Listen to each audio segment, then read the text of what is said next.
Welcome to Essentially You, the podcast designed to help you build a meaningful career and satisfying life through applied positive psychology and coaching.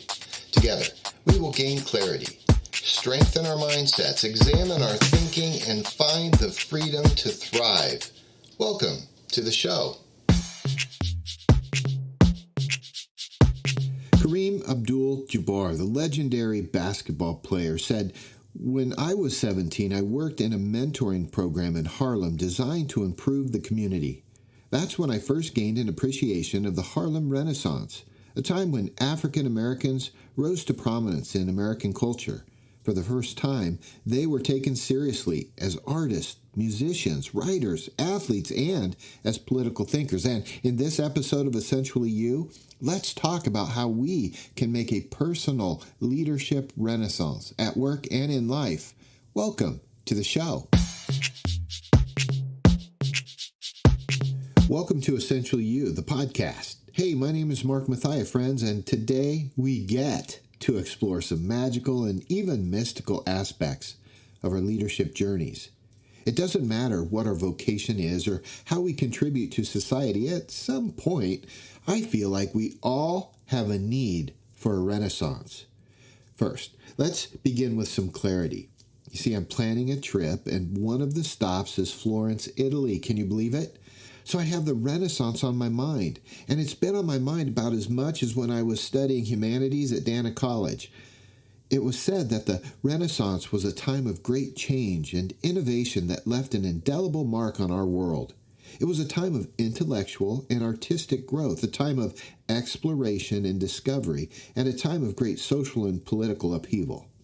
Its impact can still be felt today, from the art and literature of the time to the scientific and philosophical ideas that emerged during this period in history. The Renaissance was a time of significant cultural and artistic growth, giving birth to some iconic works, you probably heard of them, such as Michelangelo's David and Da Vinci's Mona Lisa. It also saw the rise of groundbreaking big ideas in science, such as heliocentrism, which proposed that the sun, rather than the earth, was the center of the universe. This was a really big deal. Nicholas Copernicus put forth this idea in the early 16th century, and it was later expanded upon by the great Galileo and Johannes Kepler. Heliocentrism challenged the prevailing geocentric model of the universe and paved the way for new astronomical discoveries and advancements. Philosophy and literature continue to shape our world today. Well, you get my point, right? A renaissance is a time when we see firsthand what happens when great minds begin to ask different questions. They begin to ask what's possible. Now, a personal renaissance is defined as a rebirth, a renewal, a revival. It's when we shed our old skins and emerge as something new and beautiful. It's a time when we take control of our lives and make the necessary changes to become the people we were meant to be. It's a time when we learn to ask ourselves personally better questions and experience adventure by asking what is possible in our life, both at work and just in life in general. But how do we achieve a renaissance in our leadership lives? How do we become the people we were meant to be at work and beyond? First, I believe we need to look inward. We must take a long, hard look at ourselves and ask ourselves what we really want, what our dreams are, what are our passion, what makes us happy. It's essential to take the time to really understand our talents and strengths. When we know what we're good at, we can build upon those skills and create a foundation for personal growth and success. And this understanding can ignite a personal renaissance, allowing us to discover new passions and unlock our full potential.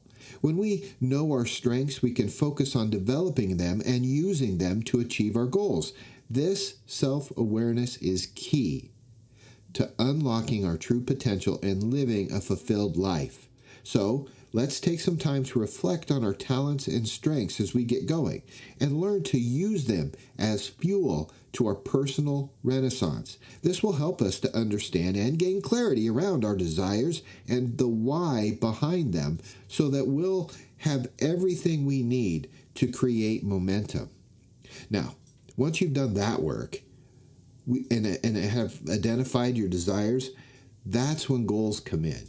Everyone does better when you have clear objectives to shoot for.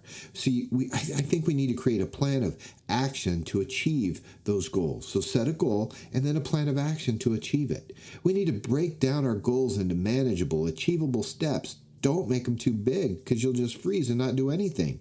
And then when we have it broke down, take action. We need to be proactive, not reactive. Creating and achieving goals can really be easy if you follow a few simple best practices.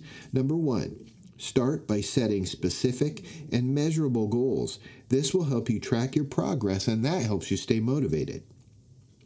Number 2, break down your goals into smaller, more manageable tasks. This will help the process seem more manageable and achievable. Don't try to go all the way from 0 to 60 in a minute.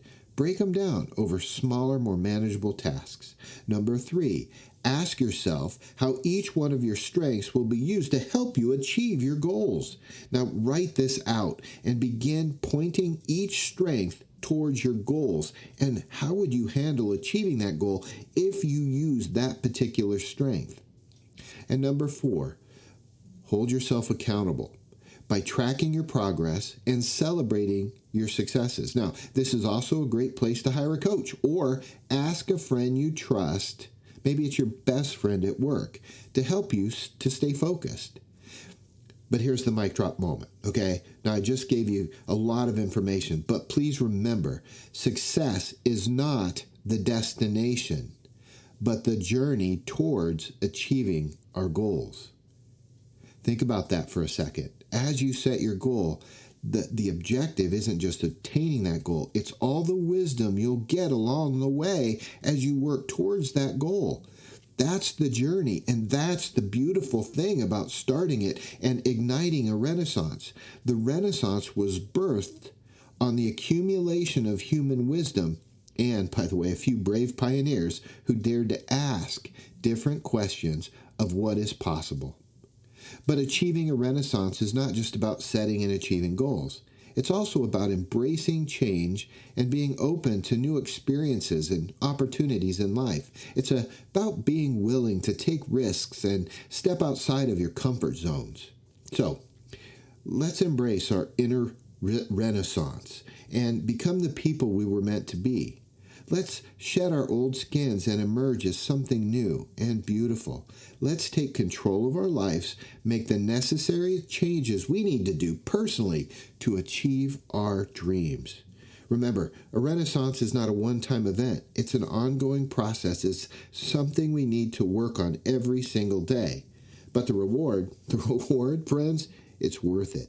A renewed sense of purpose, a renewed passion for life, and a renewed sense of joy and happiness. I don't know about you, but I'm ready to embrace our inner renaissance and live our best lives. And until next week, keep dreaming, believing, and blooming. We got this.